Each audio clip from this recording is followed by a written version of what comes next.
Assalamualaikum warahmatullahi wabarakatuh. Innal hamdalillah salatan wa salaman ala Rasulillah. Asyhadu an la ilaha illallah wahdahu la syarikalah wa asyhadu anna Muhammadan abduhu wa rasuluhu la nabiyya ba'dah. Allahumma salli ala sayyidina Muhammad wa ala alihi wa ashabihi wa mawalah. Amma ba'du. Seluruh pengurus dan jamaah Masjid Raya An-Nur Provinsi Riau, baik yang mendengarkan ceramah secara offline maupun secara online, yang mulia. Hari itu ibu dan bapak rahimakumullah adalah hari Kamis. Tanggalnya adalah tanggal 27 Safar. Ada seorang laki-laki yang berumah tak jauh dari rumah Nabi Muhammad SAW. Siapa nama laki-laki itu? Amru bin Hisham. Siapa nama populernya? Abu Jahal. Mengapa dipanggil dia Abu Jahal? Rumahnya dekat dengan rumah Nabi, tapi tak menengok indahnya Islam, tak menengok kebenaran terhadap iman kepada Allah dan Rasulullah. Sampai mati tertutup dan terkatup mati hatinya daripada hidayah. Suasana kota Mekah saat itu ibu dan bapak dalam keadaan sedang panas. Beliau mengendap-endap dari rumahnya menuju ke arah pintu 1 Masjidil Haram. Diperkirakan ibu dan bapak di depan pintu 1 Masjidil Haram itu, di sekitaran tanah Tower Hilton ataupun Hotel Hilton, di situ dahulunya ada sebuah bangunan. Nama bangunan itu adalah Darun Nadwah. Apa itu Darun Nadwah? Tempat rapatnya anggota parlemen kafir Quraisy di kota Mekah. Maka mulailah mereka berunding ibu dan bapak rahimakumullah. Apa yang mereka rundingkan? Yang mereka rundingkan hanya satu saja. Bagaimana cara mengeksekusi Nabi Muhammad SAW. Maka hal yang ingin saya sampaikan kepada ibu dan bapak semua pada poin pertama ini adalah, jangan dikira seluruh orang dekat itu bisa dipercaya. Jangan dikira seluruh orang yang berdekat-dekat rumah dengan kita adalah pendukung terbaik kita. Belum tentu. Maka dalam Islam kita dimestikan untuk berhusnuzan, tapi juga di samping husnuzan kita diharuskan untuk berhati-hati. Karena setiap pengkhianatan dan pemberontakan selalu melibatkan orang dekat. Maka tak boleh kita ni membocorkan rahasia kepada orang dekat sekalipun. Tak boleh membuka aib kepada siapapun walaupun dia orang dekat dengan kita. Karena sahabat di hari ini bisa menjadi musuh di masa depan ataupun sebaliknya. Contohnya, siapa orang yang paling dekat dengan Nabi? Kalau secara rumah itu adalah Abu Jahal. Mestinya kalau Islam tergantung dekatnya rumah, maka yang paling kokoh keislamannya adalah Abu Jahal. Kalaulah iman tergantung dekatnya rumah, maka yang paling mantap keimanannya Abu Jahal. Tapi itulah ibu dan bapak rahimakumullah, bila hati sudah membenci, maka kebenaran takkan pernah terlihat. Yang kedua ibu dan bapak rahimakumullah,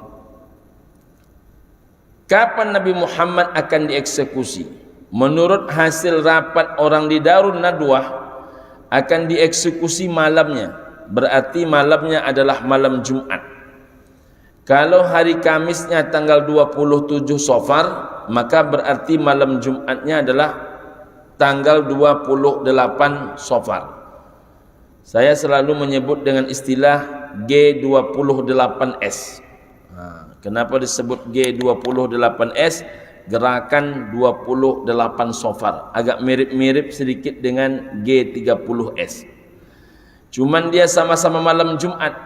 Nah, poin kedua yang ingin saya sampaikan kepada ibu dan bapak, apa itu sejarah? Sejarah adalah fakta yang berulang. Jadi kalau ada adik kandung dibunuh oleh abang kandung bernama Qabil, maka sebetulnya ibu dan bapak rahimakumullah, apa yang terjadi hari ini sudah diawali oleh Qabil. Kalau ada adik beradik kandung berusaha menjerumuskan saudara kandungnya karena kepentingan duniawi mereka, sebetulnya sudah diawali oleh saudara-saudara kandungnya Nabi Yusuf yang memasukkan Nabi Yusuf ke dalam sumur tua. Apa yang terjadi pada hari ini adalah sejarah di masa lampau.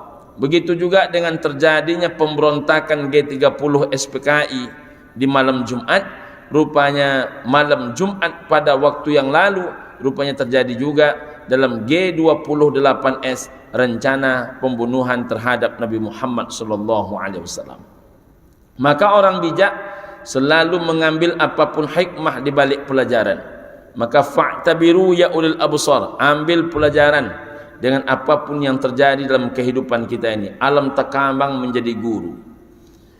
Yang ketiga, ibu dan bapak rahimakumullah, setelah tahu dirinya akan dibunuh, apa yang dilakukan oleh Nabi sesuai dengan perintah Allah Subhanahu wa taala?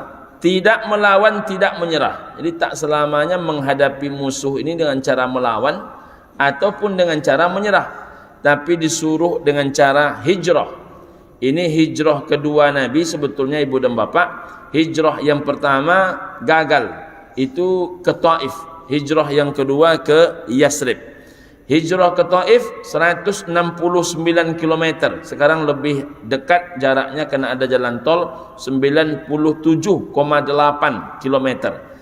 Ibu dan bapak rahimakumullah, kalau ke Madinah lebih kurang 480 km. Kedua-dua tempat hijrah ini memiliki sejarah. Kenapa Nabi Muhammad hijrah pertamanya ke Taif? Karena menurut sejarahnya Nabi Muhammad pernah 4 tahun tinggal di daerah Taif. Kenapa demikian? Rupanya Halimatus Sa'diyah itu besarnya di Taif. Lalu yang kedua, kenapa Nabi Muhammad hijrahnya ke Madinah? Karena orang yang paling lembut dengan Islam, paling mudah menerima kebenaran, itu adalah orang-orang kota Madinah. Namun demikian tentu ini pekerjaan berat, karena meninggalkan kota Mekah dalam keadaan selamat tak mudah. Maka siapa yang diajak oleh Nabi Muhammad untuk berdiskusi? Hanya 2 orang. Jadi rupanya kalau cerita-cerita yang sensitif, cerita-cerita yang penting, itu tidak boleh melibatkan semua orang. Contohnya Nabi hanya melibatkan Abu Bakar As-Siddiq dan Ali bin Abi Thalib radhiyallahu anhum. Ibu dan bapak rahimakumullah, mengapa yang diajak hanya Abu Bakar dan Ali? Abu Bakar ini, ibu dan bapak rahimakumullah, adalah orang tua, sedangkan Ali adalah anak muda. Abu Bakar itu, ibu dan bapak rahimakumullah, adalah seorang sahabat, sedangkan Ali adalah keluarga. Jadi kalau kita ingin melakukan sesuatu yang besar, jangan pernah melupakan 4 ini. Pertama adalah orang tua, yang kedua adalah anak muda, yang ketiga adalah sahabat, yang keempat adalah keluarga. Apa hebatnya orang tua?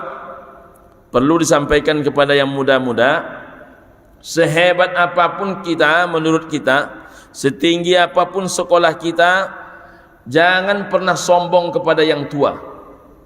Mengapa demikian? Orang tua itu kelebihan mereka adalah mereka lebih lama hidup dibandingkan kita. Apa hebatnya lama hidup? Jauh berjalan banyak dilihat, lama hidup banyak dirasa. Jadi orang-orang yang tua ini kelebihan mereka, mereka kenyang dengan asam garam kehidupan. Jadi orang tua ini lambang pengalaman. Belajar kepada yang tua, itulah lambang kehidupan. Kalau anak muda, apa kelebihannya? Anak muda ini semangat. Anak muda ini kelebihan mereka adalah bagaimana kekuatan fisik itu sangat membantu dalam sebuah perjuangan. Maka tidak boleh dalam sebuah pergerakan meninggalkan yang tua hanya mengandalkan yang muda. Begitu sebaliknya, hanya mengandalkan yang tua tidak membawa yang muda-muda. Jadi antara tua dan muda mesti terjadi kolaborasi. Kemudian sahabat. Mengapa sahabat perlu dibawa? Sahabat ini kalau pandai menjaganya, kadang lebih dunsanak sahabat dibandingkan keluarga. Kalau pandai menjaganya. Bayangkan oleh kita, siapa yang dibawa oleh Nabi hijrah, yang menemani Nabi sepanjang perjalanan itu sahabat, bukan keluarga. Walaupun akhirnya Abu Bakar menjadi keluarga. Walaupun demikian, sehebat apapun sahabat, jangan pernah meninggalkan keluarga. Mengapa demikian? Karena tempat menangis adalah keluarga. Apapun yang kita buat, efek langsungnya adalah kepada keluarga. Jadi sahabat dan keluarga orang terpenting yang tak boleh ditinggalkan dalam sebuah perjuangan. Terakhir, ibu dan bapa rahimakumullah, berangkatlah Nabi bertiga didampingi oleh Abu Bakar As-Siddiq, lalu petunjuk jalan namanya Abdullah bin Quraid. Mengapa mesti ada Abdullah bin Quraid? Karena memang perjalanan yang ditempuh ini bukan perjalanan umum, bukan jalur utara, jalan yang biasanya bapak ibu tempuh dari Mekah ke Madinah. Tapi ini lewat jalur selatan, lewat jalan-jalan tikus, jalan-jalan kecil. Yang tahu jalan ini adalah seorang majusi bernama Abdullah bin Quraid. Jadi ini membuktikan bahwa bolehkah kita bekerja sama dengan orang kafir? Boleh, selagi itu sifatnya adalah profesionalitas kerja, profesionalisme kerja. Tapi kalau sudah sifatnya agama dan keyakinan, lakum dinukum waliyadin. Berapa lama Nabi Muhammad dalam perjalanan? 7 hari 7 malam. Sampailah Nabi Muhammad di sebuah simpang. Nama simpang itu Saniyatul Wada. Makanya ada syairnya, Tala'al badru alaina min saniyatil wada. Jadi Saniyatul Wada itu nama simpang. Jadi kalau kita masuk dari Sumbar ke Pekanbaru, nama simpang pertama masuk Pekanbaru adalah Simpang Panam. Nama kelurahan pertama sebelah kanan adalah Kelurahan Tuah Madani, Kecamatan Tuah Madani. Sedangkan nama kelurahan sebelah kiri adalah Kelurahan Simpang Baru, Kecamatan Bina Widya. Kelurahan Tuah Madani, Kecamatan Tuah Madani ini kelurahan paling kecil jumlah penduduknya di Kecamatan Tuah Madani. Sedangkan Kelurahan Simpang Baru, Kecamatan Bina Widya adalah kelurahan yang kedua terbanyak jumlah penduduknya di Kecamatan Bina Widya. Kok tahu Pak Ustaz? Itulah salah satu ilmu selama menjadi caleg kemarin, ibu dan bapak rahimakumullah. Jadi ibu dan bapak rahimakumullah, masuk ke Madinah, nama simpangnya Saniyatul Wada.